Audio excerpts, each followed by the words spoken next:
And actually we're going to stay with sport a little bit longer because it's not a fight that anyone would want to get into the middle of. David Haye and Audley Harrison are going fist to fist this evening in the biggest domestic world heavyweight fight in more than 17 years. The pair were once sparring partners, now they're sworn enemies. We're live at the MEN Arena in Manchester, where that clash is going to take place, is our correspondent Michelle May. Michelle. Well, as you say, Haye and Harrison have actually been dubbed the best of enemies, and they've certainly been throwing very harsh insults at each other in the last few months. But in about 4.5 hours' time, the fight will be getting underway in the Manchester Evening News Arena behind us. And earlier today, we briefly caught up with David Haye. He spoke to us about how he's been feeling. An extremely calm David Haye takes an afternoon stroll through Manchester with his entourage. The months of intense training and swapping insults with his opponent are over. He must now relax, as he exclusively told Sky. It's all about just, not thinking too much about what I've got to do, just saving it, bottling it up, and when I get into that change room, we gradually start working up, myself and Adam Booth start really gradually working up, going through the game plan and working on what we've got to do in the fight. And come first bell, I'm fully charged and ready to go. There's still time for autographs and a few pictures with fans outside his hotel while the ring is going up at the Manchester Evening News Arena. It is the biggest domestic heavyweight fight in more than 17 years. A win for Audley Harrison would be a huge upset. At over 18 stone, he has 3 stone on David Haye and will need to use his weight and get his jabs working to keep the champion under pressure. If Audley's going to stay out of the way, I'm sure that David will start getting tired, and 6, 7, 8, 9 could see the result. David Haye will be aiming to stay light on his feet, having lost over 11 pounds since his last fight. His former trainer says his new weight works to Haye's advantage.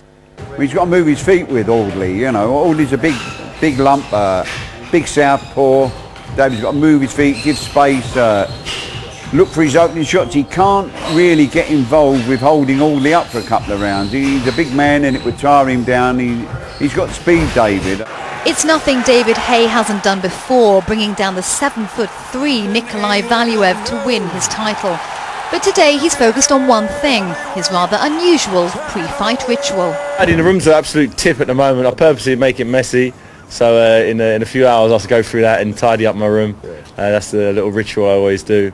I'll get to the arena about 2 hours before the first bell. I'm not doing anything different for this fight than I've done before. I've got a set pattern of things I do. He doesn't have far to go. The arena is less than a mile from his hotel, just as he likes it. Unsurprisingly, it's sold out. Some 20,000 tickets costing officially up to £800 each. It's also the first time a fight has been shown in 3D on Sky. But all of this and the hype will be pushed to the back of the boxers' minds tonight. David Haye has promised his fans it'll be his best fight yet. Both fighters believe their opponent has underestimated them. They'll soon find out who's right. Michelle May, Sky News, Manchester. Well, Michelle, it appears there's genuinely no love lost between these two. It really is shaping up to be quite a fight. Yes, quite, and it's just starting to, forgive me, it's suddenly got extremely noisy here, but I think I heard what you just said. The doors actually haven't opened yet, so it's quite quiet around at the moment, but I managed to catch a couple of fans literally just before I came on air, and as far as they're concerned, there is no decision to be made. David Haye will win, and he will win very, very quickly. Actually, that's one extra little tidbit that David Haye told us earlier today. He said that he wouldn't say exactly which round he predicts that he'll knock Audley Harrison out, but he's very confident still, and he believes it will be in the very early rounds. We shall soon find out. We will indeed. Michelle May, thank you for that. And if you want to find out if David Haye's right, you can see the world's first fight to be broadcast in 3D tonight on Sky Box Office. That's channel 743. Coverage of David Haye versus Audley Harrison starts at 8 o'clock tonight.